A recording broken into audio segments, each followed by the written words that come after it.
Fans are fuming, the team is tragic, and Chelsea are in trouble. This is the Chelsea Blueprint. I'm joined today by Sam C, Manchester United fan and football journalist. Sam, how are you doing and what do you think of Chelsea at the moment? Yeah, I'm good, thanks. Thanks for having me. Happy to be here. Commiserations about what's going on in Stamford Bridge at the moment, but Man United were there. Man United were there earlier in the season. We're now no longer there. Are we fully out the dark yet? Not quite yet, but if Carrot gets us secured in those Champions League places, he's done a good enough job. Maybe not to get it permanently, but at the moment, it's all right. Yeah, things are definitely looking much better for you than they are for Chelsea. I was at the protest, not obviously taking part singing the Blue Car Out chants in my professional workspace, but I was at the protest and it was a pretty good turnout from Chelsea fans. I got some really good videos of the action and spoke to a lot of fans, and the distress is very evident, I think, from among Chelsea fans. And I think they're right to be upset about what's going on, upset with the state of the club. But it was nice actually to see a good turnout for a protest from Chelsea, because they've done them before and they weren't great. Like, we spoke just before we started recording about the Man United protests, and it's kind of like a few people turn up, but it doesn't really lead to anything. This felt like a protest that could really lead to some change. But I'm curious to see your thoughts about what you thought it looked like, kind of the videos, etc., from someone who's not of a Chelsea persuasion, and what you think of the overall anger from Chelsea fans. Do you think is valid? Because they've spent so much money, but there's obviously bigger problems than that. Yeah, I mean, spending money doesn't bring you greatness, right? It never does. And it's the same kind of if you were going to talk about Arsenal. Yeah, look, we've spent loads of money. Arteta's a brilliant manager, but you haven't won the league. You haven't won the Champions League. You're out the FA Cup. You're out the Carabao Cup. So what? Do you know what I mean? So I don't think the spending money thing I really hear. I think the new ownership kind of shot themselves in the leg as soon as they came in by firing Tuchel. To kind of what was seen in circles as like making a statement, right? I think it was a terrible decision. Tuchel never wanted to leave. The players never wanted Tuchel to go. So straight away, it started to become toxic. Now, it's never really picked up from that moment that Abramovich left. It's never really felt the same, I think, at Stamford Bridge. And these protests, what kind of amazed me on Saturday was, it might have been you actually that released a video of the Strasbourg fan leading the protest. Yeah. And for me, that was kind of a moment of, obviously, they're not the same club, Chelsea and Strasbourg, but under the same leadership, it's kind of a united movement to kind of send a message. And it remains to be seen if that message was sent up to the people above. And if I was going to make a prediction, I would say that nothing is going to change. But the video of that Strasbourg fan leading it kind of felt significant in the fact that Chelsea fans are merging with a group of other fans, all united with one message, and at a fan base that is consistently not united on one message. Some people are Rosenior in, some people are Rosenior out, some people want Palmer to go, some people don't want Palmer to go. Everybody can agree on the fact that they don't like the ownership. So I think it's interesting. But obviously you were there, so how was it? It was actually very, in my eyes, very positive, because obviously often with protests, these kind of things can get out of hand. It was all very organised. It was very peaceful and well demonstrated. And I feel like that is obviously the mark of a successful protest. As you said, the big thing is going to be whether it has any impactful change. And that's what I'm not so confident about. I think there's no doubt that the people at the top of the club will see 100% those videos, and they'll hear about what's going on, and they'll be aware of it. It's whether that's enough to actually force any kind of meaningful change. And it does seem that the problem I think Chelsea have got is, it seems as though from what Bedad Egbali came out and spoke last week at a conference, and he kind of said, you know, we're going to tweak the model. We're going to get some more experienced players. We're going to build around, they've got a young kind of core of players, but they need experience in there as well. It seems like they've come around to that idea. It's now whether, A, is it too late to do that? If they don't get in the Champions League, then how are you going to convince experienced, proven winning players to come and join Chelsea? B, are they just saying it? Because we've seen previously in the past, Chelsea, people at the top of Chelsea would come out and say something and it's not necessarily delivered upon, or someone in a position of power. For example, when Enzo Maresca came out and kind of said he wanted an experienced centre-back, then he came out and said, I don't want an experienced, like, I trust the players we've got. It's kind of, words are one thing and action is another, but we're not going to be able to tell that, I don't think, until the summer. But overall, I would definitely say the protest was a success in the sense it's got a lot of media coverage, it's got a lot of video views online. They'll be aware of it, and as far as I'm concerned, that's all Chelsea fans can really do at this moment in time. But obviously it took place ahead of the Man United game. You're a Man United fan, I'm a Chelsea fan. What did you think of the actual game itself? Because personally, I felt as if going into the game, Chelsea had to win that. Your defence was should have been tragic. It was actually quite good, but that was a real kind of, this is a game where Chelsea can win and kind of push on and have some sort of positive end to the season. Now it feels the total opposite. Yeah, look, I think the game was entertaining. There wasn't a minute that I could kind of take my eyes off it. And the fact that you hit the crossbar a few times, you were constantly attacking. From an outside Chelsea perspective, I actually thought you weren't terrible. And we were significantly harmed in the fact that Martinez was wrongly suspended. Obviously Maguire was out and that appeal failed. Then you also have De Ligt, who hasn't been seen in months, like literally hasn't been seen in months. And look, there's 4 out of 5 defenders injured, but we still managed to keep a clean sheet, which is embarrassing for Chelsea. It's not a good look. It's definitely not a good look whatsoever. And look, you have your problems, you have your injury problems, you have this, you have that, but there was no excuse not to score. And it's all good saying, yeah, but like we were attacking well and we nearly scored. You nearly scoring doesn't get you 3 points. You saying I nearly scored or we were good, who cares? If you didn't get the 3 points or at least 1 point, who cares? That was a significantly injured Manchester United team where we were there for the taking, especially after the result against Leeds the same week. So, yeah, I went into the game thinking Chelsea are going to be really confident here. And I don't know what's going on. I don't know if it's Rafinha. I mean, I'm not a fan personally of him, but I don't know if we'll get into that. But we were there for the taking and we stood by and we were very good, very, very good.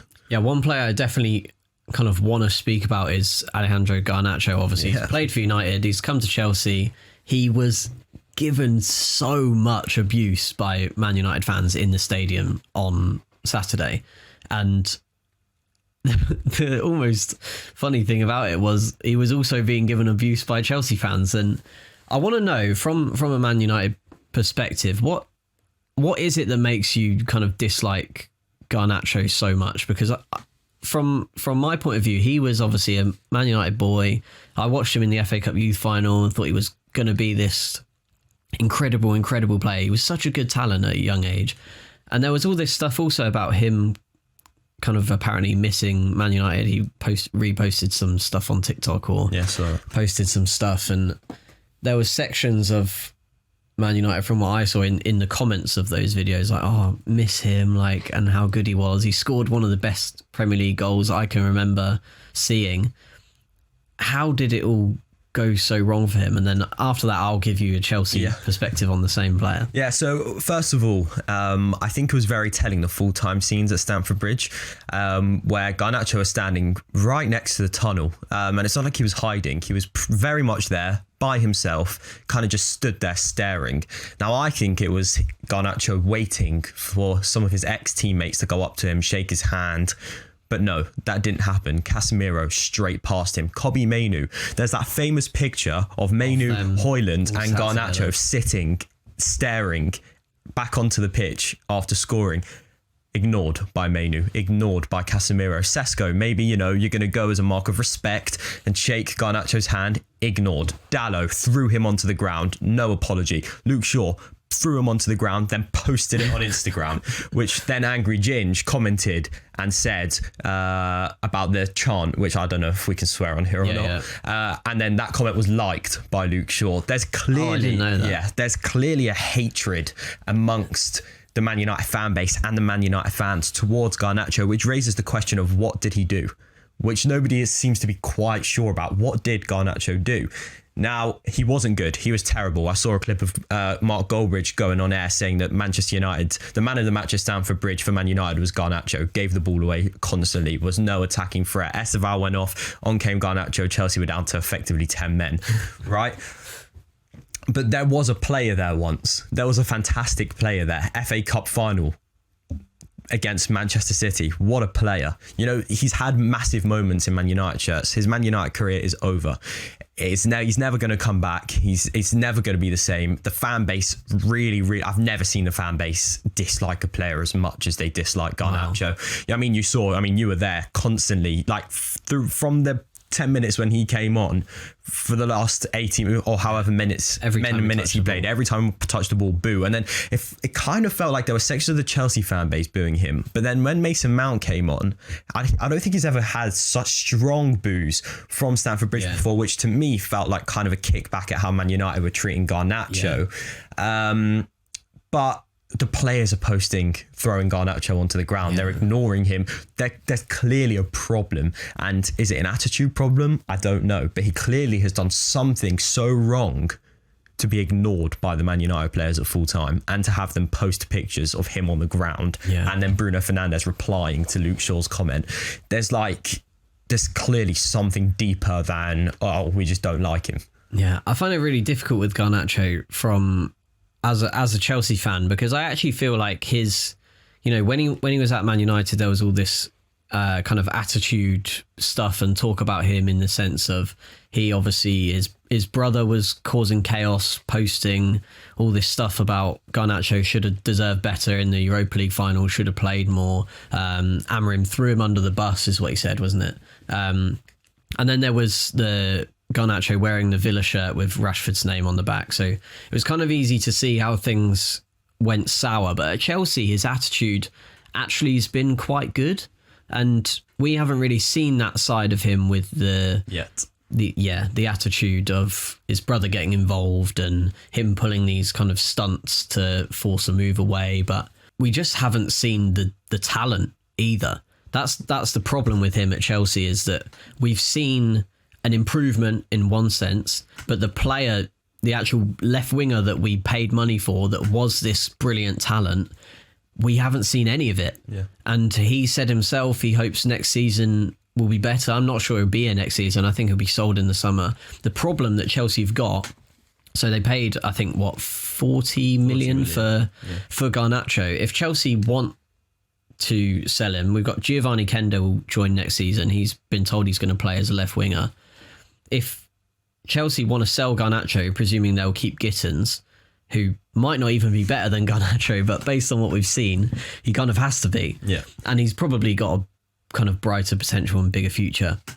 But Chelsea will have to get 32 million if they want to balance the books for Garnacho. Who is going to pay that? That's a big for question. Him. Like, he's not going to go back to Atletico, because how is that going to work in a Simeone system? And they'll have to pay 32 million. Him and Simeone is not a good match. Exactly. I mean, the only options you're like, a Premier League team's not going to take him, because either they won't pay his way, like a mid-table Premier League team won't pay his wages. I don't think he would take the ego hit of going to a mid-table Premier League team. A top team is certainly not going to take him unless Arsenal pull out of what. I mean, they were interested in him, to be fair. Unless they do in the same summer you got him, Arsenal were interested in him. Yeah, I mean, that's the only one that almost, in a sense, wouldn't surprise me, given they've taken all of our terrible players in the past. Madueke being the latest one. But it just feels like where's the way out for Garnacho? Like, what next? Yeah, and like, does he go Saudi? That's the only place I can see that would A, pay the wages, B, pay the fee, and he might not mind going. But again, he's still a young player. He'll still believe that he can turn this around. It's just very, very disappointing, and that really, I mean, we can move on. I've got a lot to say on Chelsea this week, but that really is symbolic of the whole Chelsea attack going wrong. He's not the only one. He hasn't scored a league goal since October. Liam Delap hasn't scored in his last 20 games. Because Liam Delap's Ipswich level. That's why. Yeah. That's why Liam Delap hasn't scored, because he's not good enough to play for Chelsea. It's what you get when you sign, again, promoted or mid-table or relegation players, you have a relegation team, or you have sections of a relegation team. Who would have thought? We said it last week with Brighton. You sign Brighton players, you're going to end up a mid-table club. And yeah, so Garnacho not scored a league goal since October. Delap hasn't scored in his last 20 games. Neto, I think his last 7 games hasn't scored a goal. Cole Palmer hasn't scored in his last 7 games. Because he wants to come to Old Trafford. No, let's not. Let's not. But yeah, it's really, the attack is absolutely tragic. Chelsea have lost 7 of their last 8 games. The only one they've won is against Port Vale. Haven't scored a goal in the Premier League in the last 4 games. That hasn't happened since 1994. It's just tragic. And if Chelsea if they're not careful, look, they had a good start to the season, right? Or they had a decent start to the season where they've picked up enough points to not be in any real trouble. Yeah. But part of me worries if Rossinha was here from the start of this season, or if things don't change in the summer, Chelsea are going to end up where Spurs are going to end, where Spurs are now. Like, Chelsea are not far off being a relegation team with the form they've shown. And the stats show that since Thomas Frank was sacked, it's been Chelsea have got 2 more points than what Spurs have got. Spurs haven't won a game since the start of 2026. This is Chelsea Football Club.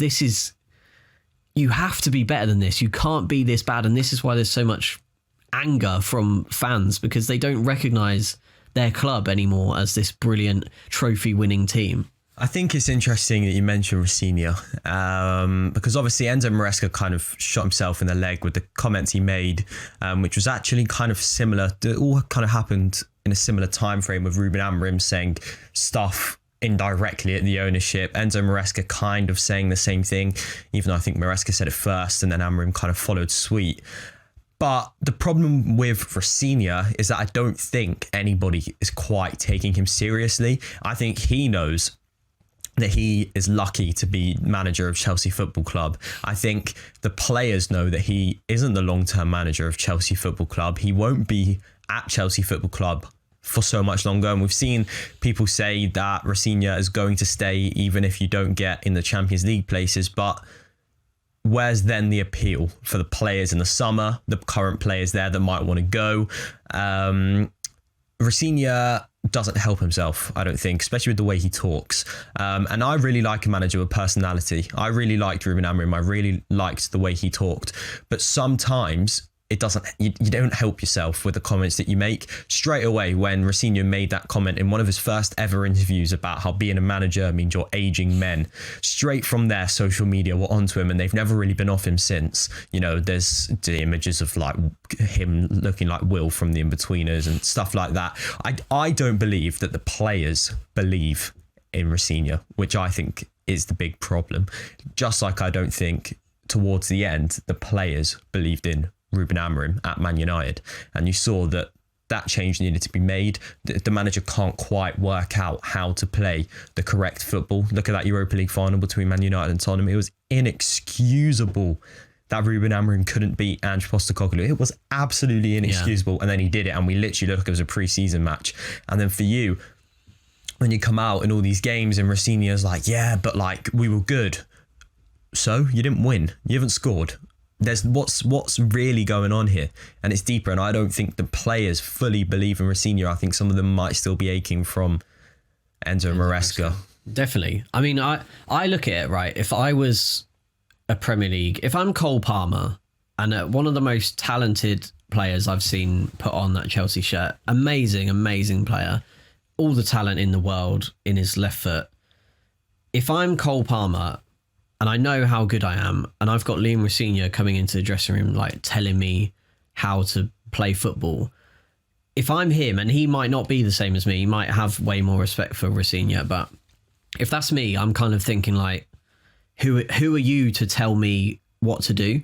And the same with, Enzo Fernandez. Cole Palmer, though, he goes on international duty. He's got Tuchel telling him, like, Tuchel is a man, a figure you listen to about talking about football. He knows what he's talking about. And I think there's maybe a bit of doubt in those Chelsea players of 100%. Do you really do you really know what's best for me 100%. individually? Do you really know what's best for this team? Enzo Fernandez doesn't like Rosenior so much that he's publicly basically asking for a move to Real Madrid. But he's a World Cup winner. Like, do you think a World Cup winner is going to listen to what Rosenior says? No chance. That's what I mean. No chance. I don't. And I don't think it's a disrespect thing either. Like, I don't necessarily think it's a bad thing, especially for players like Palmer and like Fernandes to learn off a manager like Rosenior. It's different for them. They're not learning from a Mourinho. They're not learning from a Tuchel, or Palmer's not learning from a Pep. It's interesting in the sense that they've probably never really had a time where they're more famous than the manager. And it's kind of like, you know, what are we doing here? It's like me going to, you know, Noel and Liam Gallagher and telling them how to sing. Why would they listen to me? Yeah. Why would they listen to me? They've done everything. Why would they listen to me? And it's the same for Palmer and Fernandes. Why would they listen to Rosenior? They have to, because it's in their contract. Because it's their job. Yeah. Because it's their job, and you can't disrespect. Like, what Enzo Fernandez did wasn't appropriate, and he shouldn't have done it, and that's why he got dropped. And I think that was the correct decision to drop him, because you can't get away with that. No matter the situation, you can't speak out and you can't get away with that. But also, then again, is that a problem in itself that you're not allowed to openly say how you feel? I mean, Cucurella did the same thing. He came out and said, like, he thinks the Maresca thing was a bit, like, not harsh, but he kind of thinks it was the wrong decision. And Enzo Maresca's sending messages all the time. Like, there was that story about how he changed his WhatsApp profile pic when Rosenior got the job and stuff like this. Maresca's watching and laughing, because he's probably going to take over Man City and then win the league. And then what are Clearlake going to say? Yeah, it's not going great. It's fair to say that. It's going to be a massive game tomorrow against Brighton. If Chelsea don't win that, they could be as low as 11th by next weekend. So I guess we're just going to finish by asking you, as a Chelsea fan, I feel now so pessimistic about the rest of the season. I can't see things getting better before they get worse. But as a non-Chelsea fan, where do you see the end of the season kind of going for Chelsea? Do you think it will be a Europa League, Europa Conference League, no Europe at all? Will they pull it out of the bag, somehow get Champions League? What do you think? I'm not sure about Champions League. I think it's inexcusable to not be playing in Europe in some form next season for Rosenior. I think it's inexcusable for Rosenior not to finish, because look, he came in and everybody was like, Champions League's the goal. If he doesn't get Champions League, then blah, blah, blah. But now you're not getting Champions League. The reports are, we're going to keep Rosenior. We believe in Rosenior. Even if they don't get it. Blah, blah, blah. It's inexcusable for Rosenior not to get European football. And something needs to give at some stage. What's that going to be? Is it going to be a big signing leaving? Is it going to be Rosenior leaving? Is it going to be a change at the top? Something needs to give, because something is going horribly wrong. Well, that is also going to leave Chelsea in a heap of financial trouble if they don't get in the Champions League. You can read more about that on the Sun website, and we'll keep you up to date with all of that stuff as well on the Sun website and in the newspaper. But thank you very much for watching the Chelsea Blueprint. That's all we've got time for today. Thank you very much for watching. Don't forget to like and subscribe, and let us know in the comments what you think of Chelsea at the moment. Thank you for watching. Goodbye.